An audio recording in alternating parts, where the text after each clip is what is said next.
Good evening guys. நம்ம நைட்டுக்கு தோசைக்கு சட்னி அரைச்சிருக்கோம். இங்கே பாருங்கள், நான் பச்சை மிளகாய் சேர்க்க மாட்டேன்.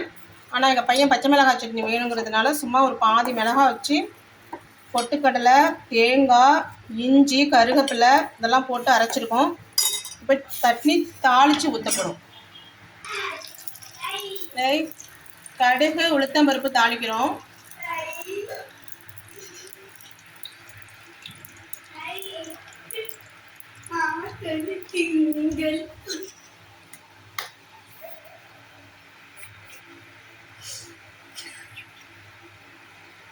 கடுகு வெடிக்கட்டும். தாளிச்சுட்டோங்க. இங்கே பாருங்க, வாசமா இருக்கு பாருங்க, செம்மையா இருக்குது.